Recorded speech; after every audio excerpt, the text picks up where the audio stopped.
Bonjour à tous et bienvenue sur la page Être en vie par l'amour. J'espère que vous allez tous très bien aujourd'hui. Alors, je voudrais faire un petit retour en arrière. C'est une vidéo un petit peu à part, donc je ne vous ai pas fait de tirage cette semaine pour la pleine lune parce que ça a vachement tiré.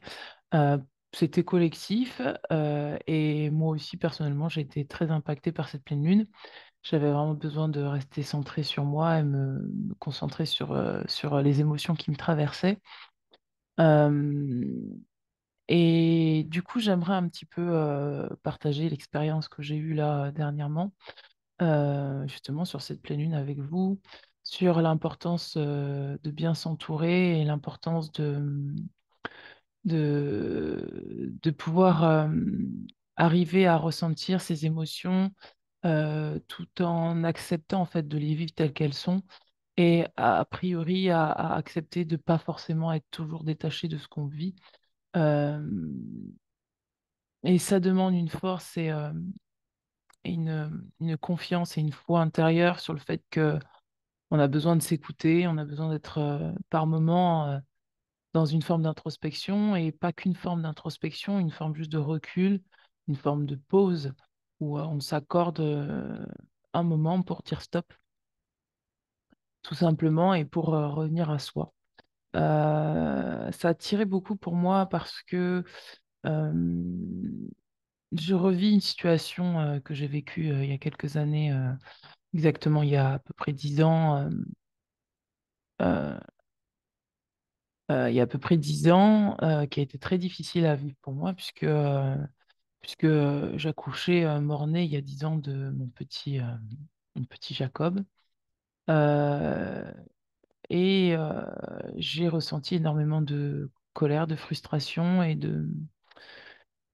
de tristesse, puisque enfin, la vie me renvoie exactement ce que j'ai vécu il y a 10 ans, puisque mon petit que je porte, puisque je suis enceinte, est atteint de trisomie 21, qui me pose devant un choix très difficile et très douloureux de savoir si j'interromps la grossesse ou si je vais jusqu'au bout de la grossesse, en sachant que, en toute honnêteté, ayant déjà un enfant autiste, je ne me sens pas les épaules pour assurer pour assurer l'équilibre de mon foyer en ayant en plus de ça un enfant trisomique.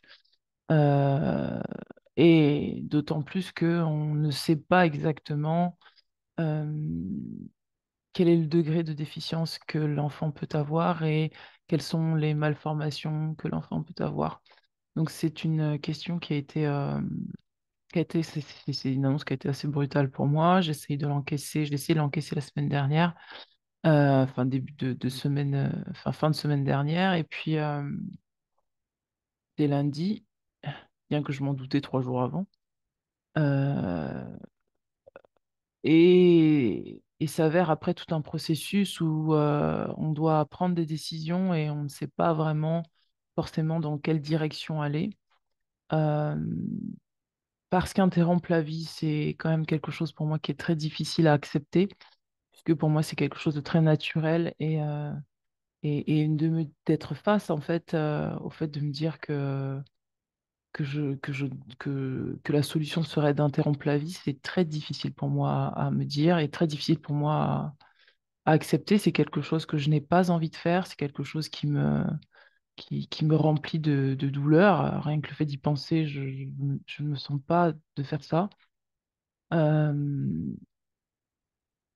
j'ai déjà eu depuis cette grossesse, en fait, depuis le début de cette grossesse, j'ai déjà eu à revenir sur beaucoup de mes valeurs, en fait, notamment la valeur de la vie, puisque toujours été végétarienne et il s'avère que, vu que cette grossesse était déjà très difficile, j'ai dû recommencer à manger de la viande, qui pour moi est quelque chose de très,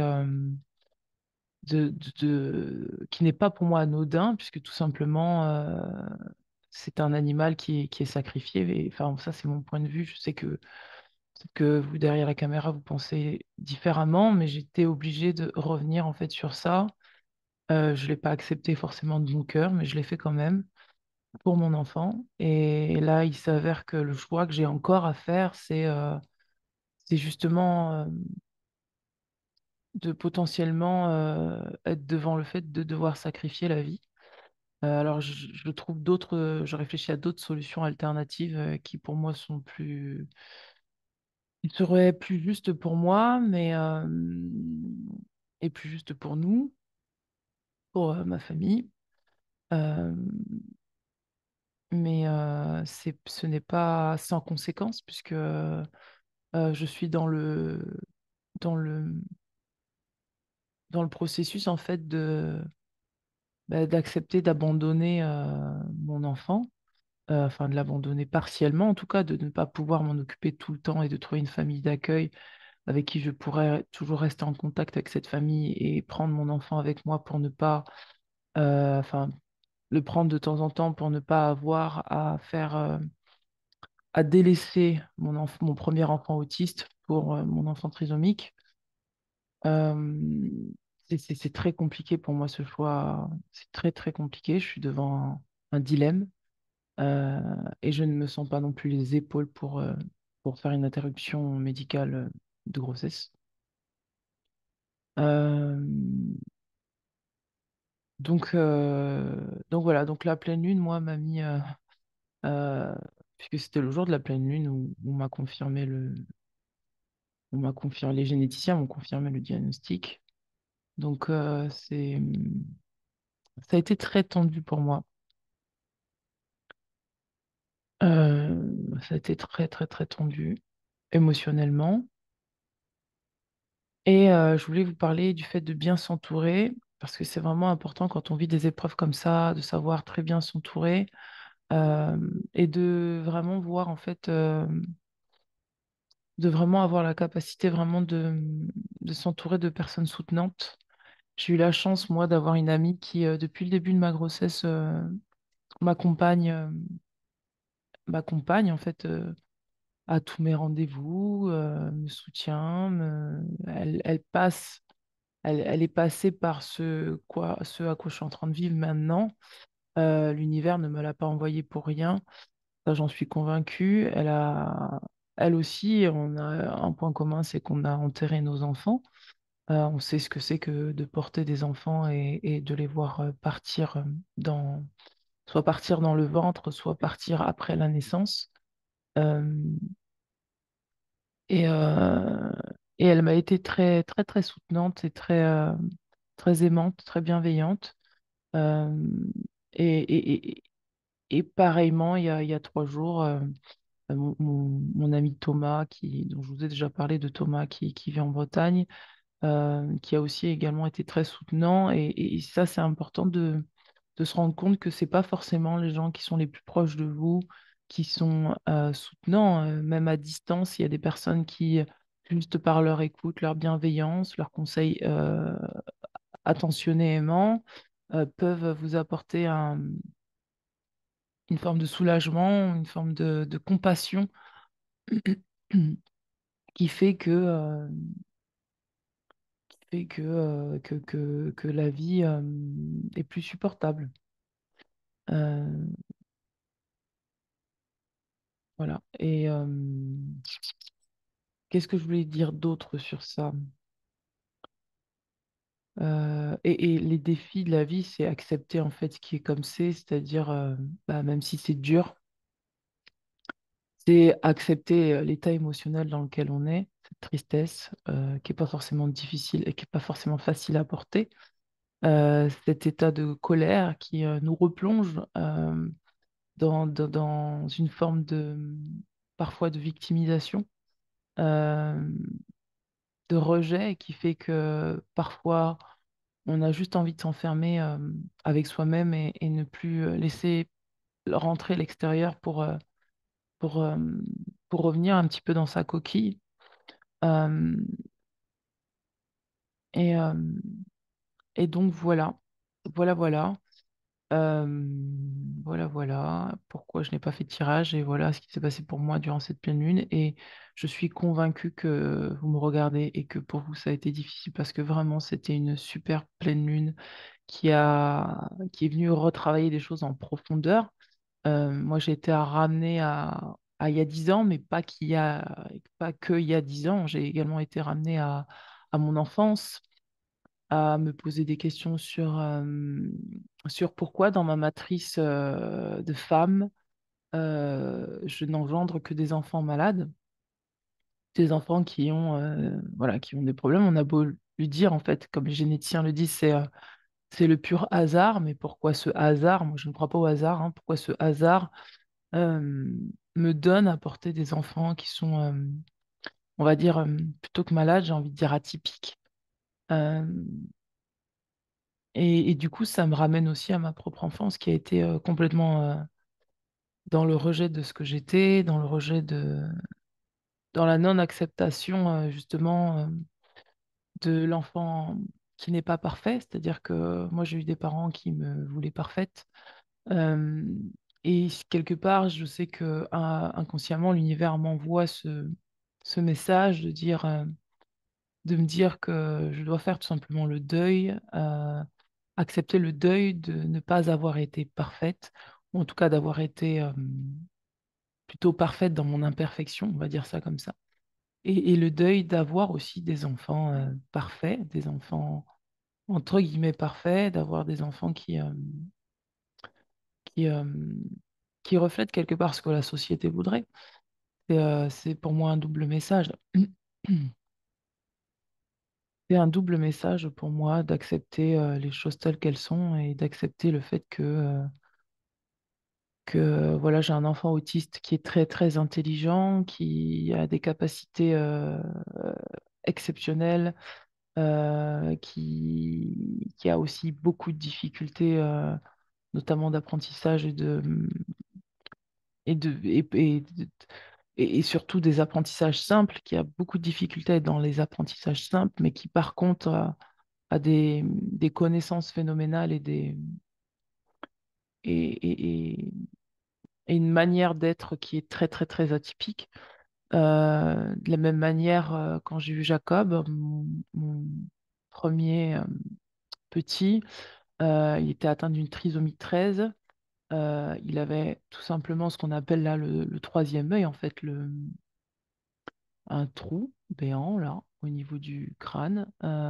Et c'est symbolique pour moi, puisque c'est le symbole du troisième œil, c'est l'ouverture du troisième œil. Et cet enfant trisomique que j'ai là, que je porte actuellement, qui a une trisomie 21, pour moi, c'est le symbole de l'amour. Parce que les enfants trisomiques sont des enfants, enfin des personnes, les personnes et les enfants trisomiques sont des personnes qui sont très généreuses, qui donnent énormément d'amour, qui sont très dans l'affection physique, l'affection très, très tactile, très, qui ont du caractère, mais qui sont des personnes de cœur. Quand ces personnes aiment, elles aiment entièrement. Quand ces personnes,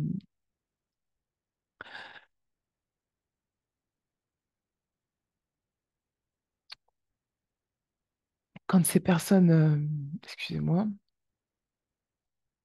quand ces personnes aiment, elles aiment entièrement. Quand elles sont présentes entièrement dans la relation. Et, euh,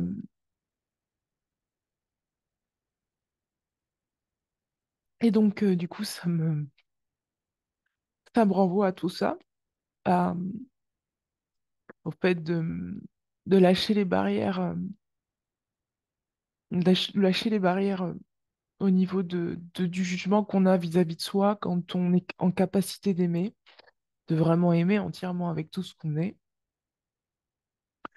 euh, et de donner de l'amour de manière très innocente et très pure, sans aucun jugement par rapport par rapport à ce qu'on est. Donc, tous ces enfants que j'ai portés et que je porte encore sont venus m'apprendre ça et remettre quelque part en question ma féminité, en tout cas ce que j'ai reçu comme héritage par rapport à mes ancêtres féminines, par rapport à la place de la femme, par rapport au fait que la femme n'a pas forcément à être ou à correspondre à ce que à ce que l'homme voudrait, à ce que l'image que l'homme voudrait.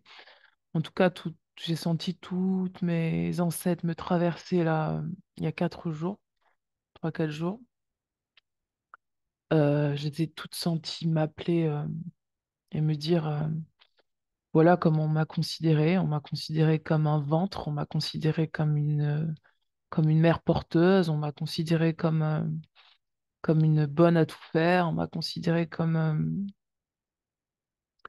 une femme qui devait se soumettre et qui n'avait pas son mot à dire. On m'a considérée comme, finalement, on ne m'a pas considérée en fait. Et je n'avais pas d'existence propre. Et quelque part, quand je fais le lien entre ces femmes-là et les enfants que je porte, c'est comment, dans ce contexte, ces enfants peuvent exister en fait, parce que pour moi se pose vraiment la question de laisser être. euh, Peut exister la vie telle qu'elle est, telle qu'elle vient, et comment ces enfants peuvent montrer à quel point l'existence est atypique et à quel point on a le droit d'exister tel qu'on est, on a le droit de s'éteindre au moment où on a envie de s'éteindre, on a le droit de vivre au moment où on a le droit de vivre, et on a le droit d'être ce qu'on est, quoi qu'il en soit, quoi qu'il arrive. Donc c'est ce que c'est ce que je retiens de cette expérience. J'espère quand même que c'est la dernière fois que j'aurai à vivre ça, parce que émotionnellement, c'est difficile pour moi. Euh, mais voilà, des, des grands-mères, et puis je n'ai eu que des garçons, donc c'est aussi, c'est pas rien, puisque je fais le lien entre mes mères et les garçons que j'ai portés. Donc c'est pas rien, hein, c'est la transmission de la mère au petit garçon. Et qu'est-ce que la mère transmet au petit garçon par rapport à l'image de la femme, par rapport à la position de la femme, par rapport à tout ce qui se joue au niveau des apprentissages de l'équilibre entre le masculin et le féminin. D'ailleurs, c'est pour ça, d'ailleurs, vous voyez, je me suis rasé la tête parce que ce côté, ce côté féminin où c'est côté un petit peu chevelure, et ça m'appartient, hein. Je suis pas là pour, je suis pas là pour parler des autres, là. Je suis vraiment là pour juste parler de moi, l'image, en fait, que je sentais qui s'est remis en question, que je sentais qui traversait dans ma chevelure. C'est vraiment l'image de la femme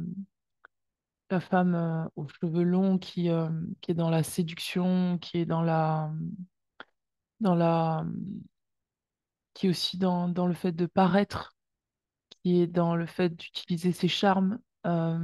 Et, et, euh, et j'avais envie, là, en coupant mes cheveux, en fait, j'avais juste envie de transmettre autre chose, que la femme n'est pas juste là pour paraître, elle est aussi là pour être, et que ça demande aussi d'aller dans la profondeur de l'âme, dans la profondeur du soi, d'aller à la rencontre de cœur à cœur à ce que la femme est. C'est-à-dire, une femme, elle est aussi bien forte que vulnérable, aussi bien douce que rude, elle est aussi bien violente que douce, elle est aussi bien homme que femme, elle est un tout. Et, et, euh, et j'avais envie, en fait, d'incarner un peu plus ça, et c'est pour ça que je me suis coupé les cheveux, euh, pour transmettre autre chose, puisque Euh, il y a ce qu'on est intérieurement, et je pense que à un moment donné, c'est important que ce qu'on est intérieurement puisse se voir aussi à l'extérieur. Et jusque-là, j'avais toujours eu à travailler l'intérieur, et j'ai le sentiment que là, quelque chose en moi a besoin de montrer au monde ce que je suis à l'intérieur, c'est aussi ce que je suis à l'extérieur. Et casser un petit peu avec l'image du passé, casser avec cette image de la femme qui doit arborer une image qui est, on va dire, pour moi obsolète, qui n'a plus lieu d'être. Euh, et, Et voilà, c'était une transition pour moi, tout ça. Donc, c'est tout ce qui s'est joué pour moi sur en 3-4 jours. Donc, je n'ai pas pu faire de tirage là. Je me sentais pas. Et puis, j'avais pas l'énergie pour ça. Il fallait que je garde mon énergie pour pouvoir gérer ce que j'avais à gérer. Et voilà, je vous ferai un tirage prochainement. Je ne sais pas encore quand, mais je vous ferai un tirage prochainement. Et j'espère que mon témoignage pourra vous aider à peut-être vous remettre en question sur certaines choses, que vous soyez un homme ou une femme, euh, et peut-être également si vous avez traversé ce que j'ai eu à traverser, en tout cas pas forcément dans les mêmes faits, mais dans la même énergie, à pouvoir vous aussi prendre les leçons de la vie et puis voir les choses différemment, sous un autre angle, en acceptant d'être ce que vous êtes à l'intérieur de vous et puis en vous laissant vivre tel que vous êtes. Voilà mes amis. Bien, écoutez, je vous dis à très bientôt. Merci pour votre écoute. Merci pour votre bienveillance et je vous dis à très bientôt. Ciao, ciao.